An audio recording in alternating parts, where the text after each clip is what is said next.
get to market, make decisions, and move quickly. And we try and tell the studios to trust the process and be comfortable with how quickly things change. Welcome to Mobile Growth and Pancakes, a podcast by StoreMaven. We break down how and why mobile apps grow. In each episode, we invite a mobile growth expert onto the show to break down a specific mobile growth strategy, how it worked, why it worked, and what they would do differently. I'm your host, Esther Schatz. Hey everybody, and welcome to another episode of Mobile Growth and Pancakes. I'm your host, Jonathan Fishman. I'm VP Marketing here at StoreMaven, and I'm really excited to have here with me today Jerome Turnbull, who's the VP Growth at AppLovin. Hey. Hey, Jonathan. Thanks for having me on. Sure. Do you want to introduce yourself a bit? Sure. I lead our first-party user acquisition and growth team at AppLovin. I get to work with studios across the world, a talented team of media buyers and analysts. Thanks for having me. For sure. I want to talk a bit about your path. You have a lot of experience in the mobile industry. How you got to be VP Growth at AppLovin? Where did you start and when was it? Yeah, it's been quite a ride. Started first job in the mobile industry was at an agency called Fixu, and I worked there. I got an opportunity to come out to California and work for Disney Mobile, launching a lot of their games. That was a lot of free games that would convert to paid. So it was an interesting time shooting up the charts, getting a lot of visibility on launches. Joined Machine Zone, I believe 2014. Been there quite a while, and luckily in May we were able to join the AppLovin family, and coming up on 2 years now. It's been interesting moving from working at Machine Zone, where there was one style of game that we were marketing for a long time, and now there's the opportunity to work across all the different categories in the App Store. Amazing. So how is the growth team structured right now in AppLovin, like the first party gaming growth team? Yeah, great question. Most of the studios that we end up working with or signing a partnership, there usually is some form of user acquisition. You kind of have to in order to survive in the space. So with those studios, it's a split. There's an in-house studio team, and then there's my team that acts as a central service, and we provide support where it's needed. That usually includes the AppLovin network, but there are some other channels that we've developed expertise to support. Some of the studios, we just do the whole stack, all UA, all monetization. Got it. Cool. So let's start by discussing how things are basically with, it's been maybe a year, about a year since iOS 14.5 came out and shook the industry. And you have a lot of interesting perspective because you have the ad network perspective and the publisher perspective. And so let's basically review what happened and how it affected you guys basically from both directions.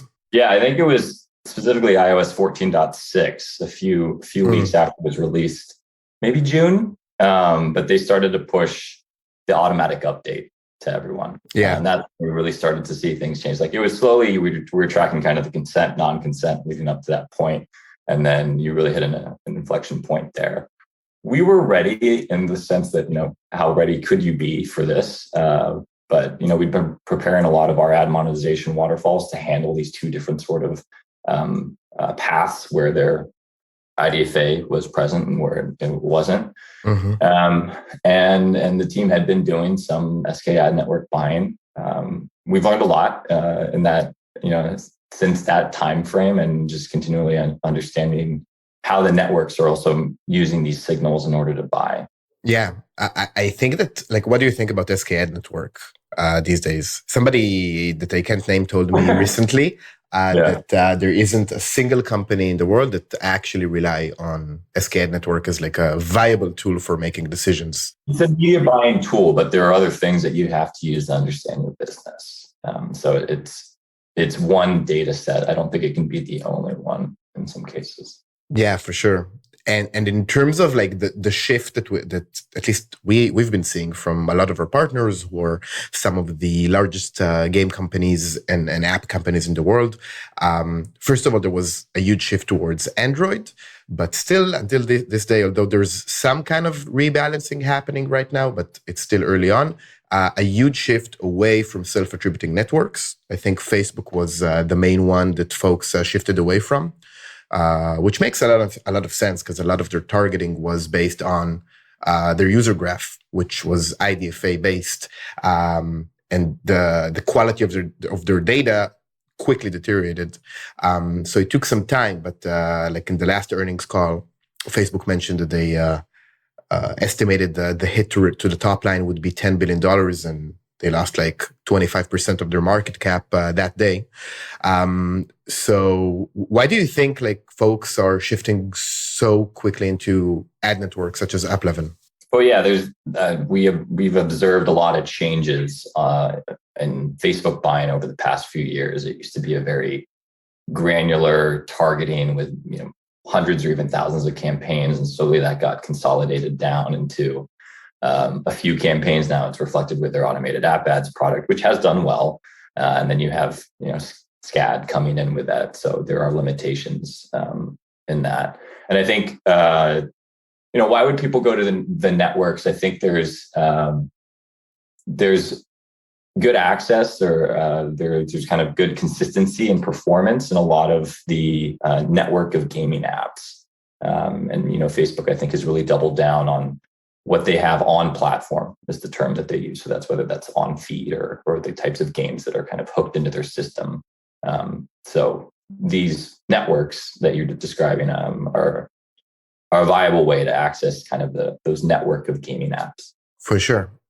And there was, a certain strategy that was employed by several players in the market. Not a lot, because not a lot of players exist that can do it, but basically to build what Eric Seufert from Mobile Dev Memo calls content fortresses, to basically accumulate a lot of first-party data, be it through ad networks that have a pretty significant mobile publishing business, and then they own a lot of apps and games.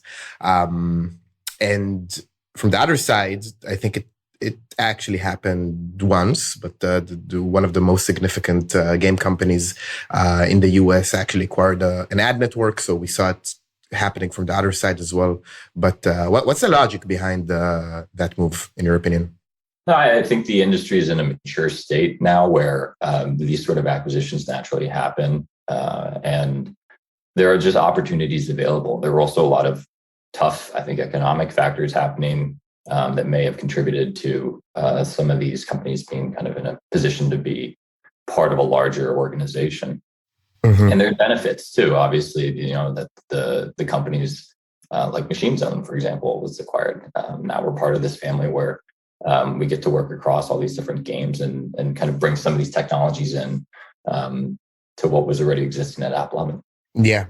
But do you think there's also value in terms of the data? I mean, basically, getting access to first-party data, you can still use it for targeting. Do you think that's the way that the industry would go? Basically, create. I won't mention any names of specific game publishers, but like some of them basically announced pretty publicly that one of their businesses would be to create a huge audience and then offer to third-party advertisers to advertise to their audience and build like their own ad tech technology, either through acquisition or in-house. But do you think that basically it's like a run for who has the biggest audience with the most diverse apps? So they have the most data about who these people actually are, and then of course offer advertisement to that audience?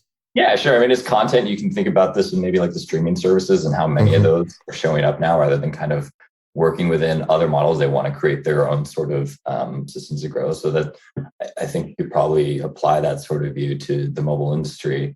It's interesting. You can take a look. Like our studios still kind of exist on their own. I think that's something that is important to the studios, to have their own ownership and feeling of autonomy. And you'll see that our studios still are separate developer accounts on the App Store. So Mm-hmm.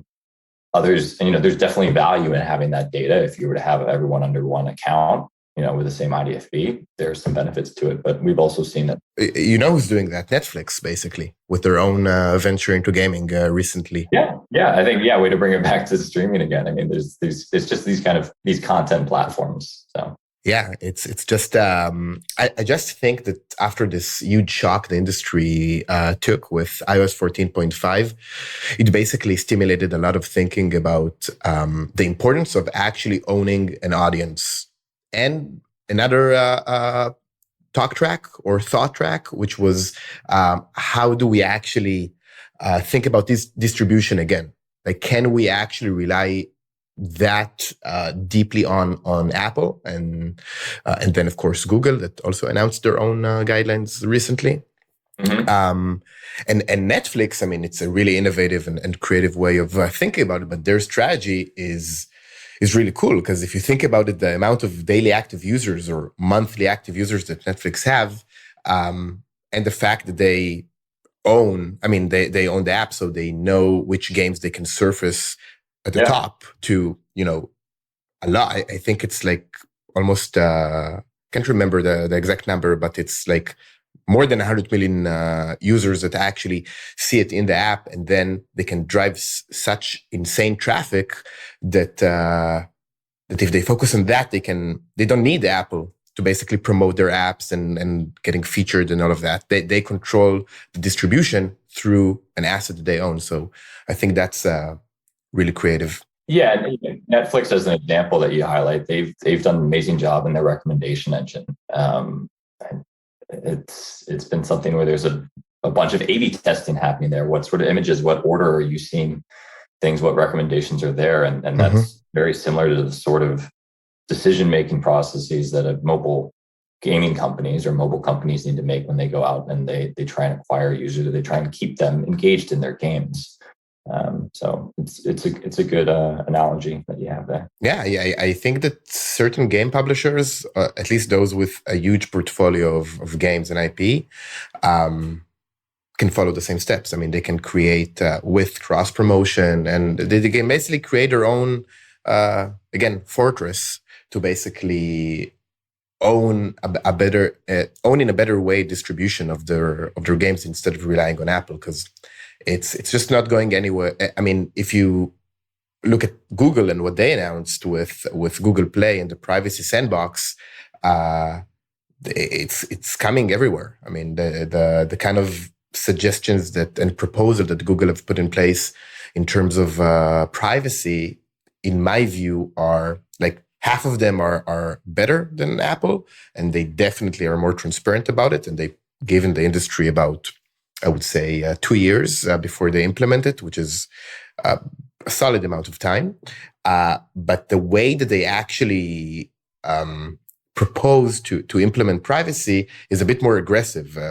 For example, with SDKs, they propose to have a separate runtime environment for SDKs that need to get approved, so they don't really have access to a lot of user level data, and they'll be able to enforce it way better than Apple. So it's not really going anywhere. And I think that a lot of game publishers and actually C-level and leadership need to think about distribution very, very carefully in the next few years. So let's talk a bit about how you're driving growth across different mobile game categories. I mean, how many categories are you active in? I mean, what type of games do you have in the first party gaming business? I'd like to think everywhere except for maybe paid apps. That's probably. But in terms of genres, like it's IP, it's casual. I'm not sure even the listeners are that familiar with the portfolio. Yeah, I mean, so casual. We have, I would say, match 3 games or maybe adventure style games. Magic Tavern is one of our most successful studios. Belka, another one. Machine Zone, some of our strategy games. West Game is another one from a studio in China, Leishan. And we've got Casino, we've got to play in there. We've got Lion Studios with hyper casual games. I don't know, what categories are we missing? We got Word Puzzle, people fun. Amazing. No, the kind Yeah. of like I'm just thinking about the kind of insights and data you can Yeah, extract as a marketer by just learning like all these different flavors of mobile marketing for different genres, which are pretty different. So it's really cool. I mean, I'd say even though you have these different categories of games or these audiences that you speak to, the way that I've approached it, and I think the team kind of organizes their thought is about how the games monetize. And there are kind of three main venues that I'm familiar with. There's the traditional IAP route, in-app purchase, where the game is generally, let's say, 60, 70% more, making it from these frequent recurring purchases. You've got ads. Those tend to be more on the casual side of some games, or hyper casual specifically, as well as kind of the word puzzle category. And then there's a newer one, subscription. It's a different model, not as popular in gaming. You see that sometimes in the passes that are there, but let's say lifestyle sort of apps where you have a yearly or a monthly subscription. And that's just kind of how those are the kind of acquisition strategies and how the model of the business model works, that you have to think about approaching the games differently, not so much as like, oh, it's a casino game versus a match 3 game. How does that impact the way that you market these the different, like a subscription-based game and an in-app purchase based game? Yeah, I mean, a subscription-based game, you're looking for one event that happens usually 7 days or maybe 14 days in after the trial. And then you're going to have some recurring purchase maybe a year later, but that's kind of so far in the future, you're probably not even going to include those in your numbers that you're looking at to make that first purchase efficient, the economics of it to work. Whereas an IIP game, you kind of have a little bit more predictability because these purchases happen maybe on a weekly or bi-weekly basis whenever you get your paycheck or something like that. Yeah. Sure. And then ads probably, it's maybe a shorter time frame, where because people will churn out, you want to get your money back, earn your money back.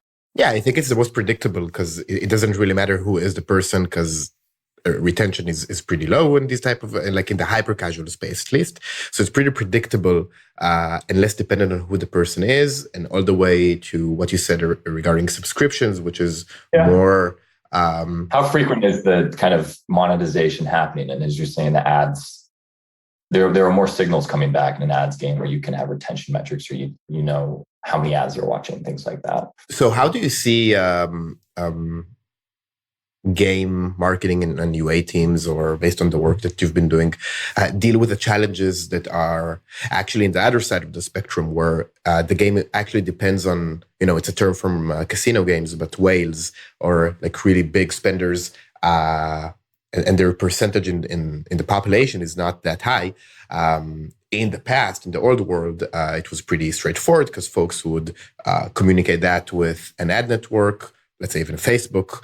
These are the people that they want. They would create a lookalike audience of people that with a very high probability are similar to these folks, and that's the audience you would advertise for. So how do you see like folks solving the challenges of finding these really high quality people these days? Yeah, I think you're referring to people specifically, or advertisers specifically targeting known whales across the system, and now without the ability to do that on some platforms or some networks, it's made it difficult to acquire those users. So, the experience that I've had is games that are more broad or mass market appeal are easier to buy for at these points compared to maybe something that you're going after very high value users.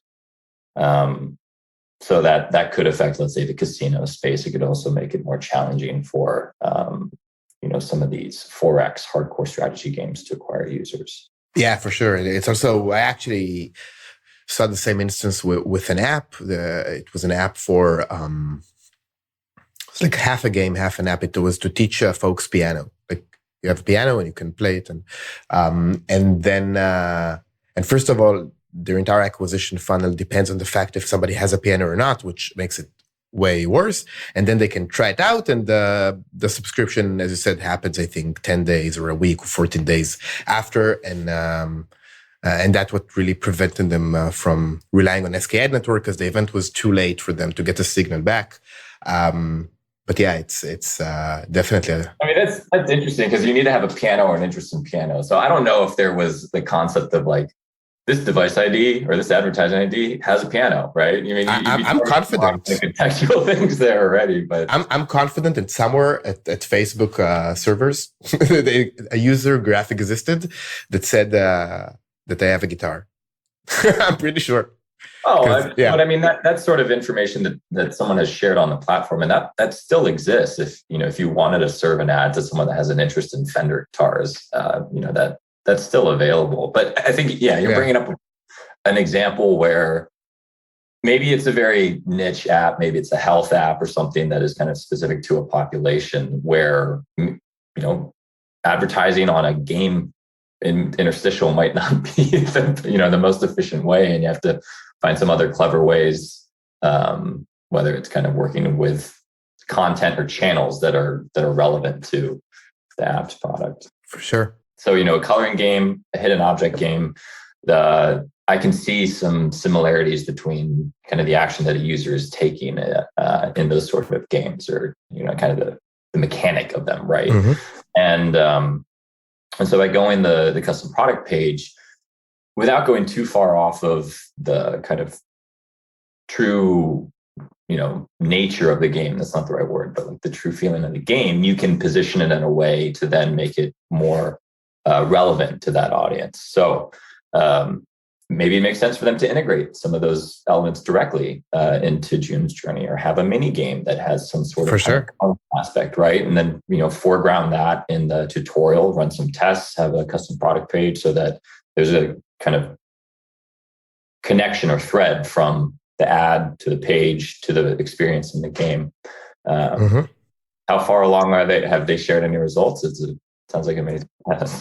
Yeah, they're like, full disclosure, they're our clients, so okay. we see great results. We can't really share exact numbers, but yeah, they're doing really great work. What I like about it is it pushes the mobile marketing space into okay, I'll say it differently. Like the past few years, like the lookalike era with like reporting in-app events to Facebook, I would call it. It actually made a lot of marketers, very, very lazy, I would say. They didn't think a lot. Because they didn't think a ton about like who is that audience, who is that lookalike audience. Like if I would put them in a room, would they know anything about them besides like very surface level persona type of kind of bullet points of who they are. Jenny, 40 years old, lives in the UK, plays match 3 games. It's like they didn't know a lot about their audience, and now they're doing a lot of really great audience research that they never did before, not to that extent, and the results are fantastic, even without that targeting capability. So I really like the way that this pushes the mobile marketing industry towards. I want to ask you about basically how do you think about like partnerships for your first party gaming business, and what kind of tools and solutions AppLovin provides to these developers to grow? Well, for the first party side, we try and look at like what the studio needs, and then tailor our product or a suite of products to them. So one customer type is someone that has it all down. They just want to scale, right? So we can help out there, whether it's through the AppLovin network, or maybe they want to scale up their ads monetization. So we have technology or things on the platform that they can use, and there's a benefit there. The other side is maybe, hey, I'm a game creator. I'm not really a business person so much. I don't want to handle, finance, legal, all these sort of things. That's another customer type that we support with them. And so those are kind of more, not tech, but more kind of soft services that we provide. So like, my team, for instance, would provide them guidance on how to do ASO, things like that, or partner with our Spark Labs team, which is our in-house creative studio. Cool. And do you want to talk a bit about some of our audience or like game developers that are looking for help, perhaps, and for that kind of partnership? So do you deal with like basically ASO, UA? What type of solutions do you provide to these developers? We have a team in house, so a lot of ASO is first the localization, making sure you're ready for all the key markets, and then prioritizing down that, running different tests. It used to be just Google Play. Now we can run some tests on Apple, and StoreMaven still has a great product in terms of being able to get these insights where we were not able to in the past as cleanly on iOS side. So kudos to you guys. We've used that product. Thanks. Yeah, I mean, it's like, A/B testing. There's some things we can point them in the right direction of licensing on Delta DNA, for instance, or Firebase, or maybe using some of their own organic software to answer those questions. So I think if there's a question, we work with these first-party studios to say, hey, these are the options. This is what we've seen work, but it's different for every developer.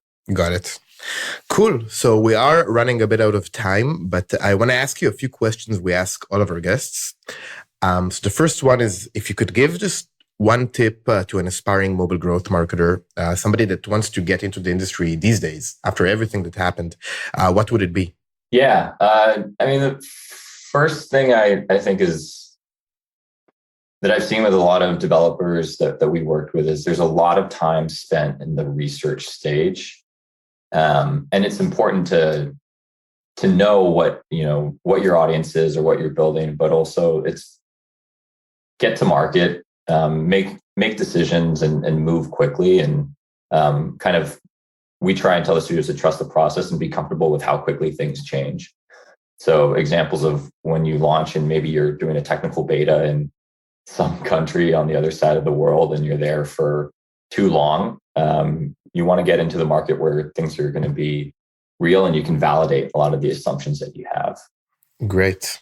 And in terms of like a content recommendation, what's your favorite mobile growth resource? Like somebody that you follow or read? Yeah, I like to run. So whenever I'm either on the treadmill or running outside, I like to listen to Deconstructor for Fun. Oh, that's a great podcast. Yeah.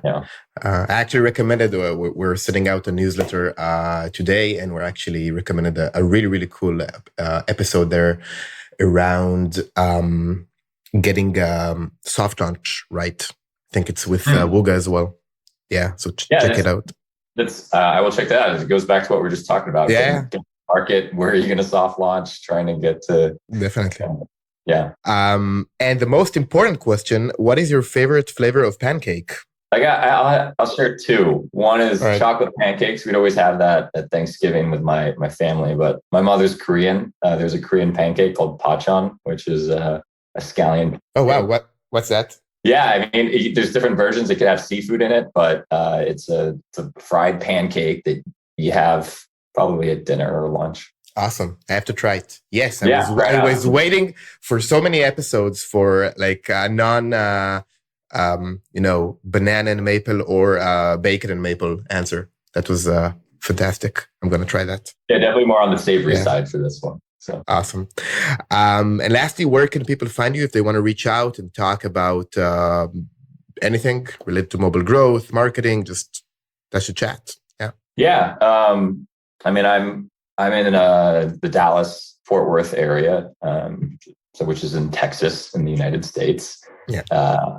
Austin is nearby. It's 3 hours. It's a pretty hot town. I'd sometimes go down there for the conferences. There are more and more of them happening in the mobile space.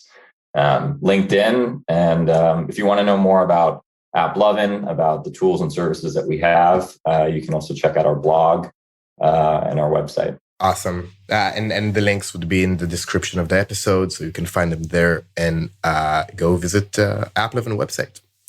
So thank you very much. That's been a pleasure. I'm really excited to speak with somebody that has such a great perspective on the industry, and I think you're in a really unique position because you have the ad network perspective and the publisher perspective. So it's really insightful. Thank you. Yeah, it's been fun. Thanks for having me on. Hope we can do this again sometime. For sure. Talk to you soon. Thanks. And that was Mobile Growth and Pancakes. To find out more about StoreMaven and how we can improve App Store performance, visit storemaven.com. And then make sure to search for Mobile Growth and Pancakes in Apple Podcasts, Spotify, and Google Podcasts, or anywhere else podcasts are found, and click subscribe so you don't miss any future episodes. On behalf of the team here at StoreMaven, thanks for listening.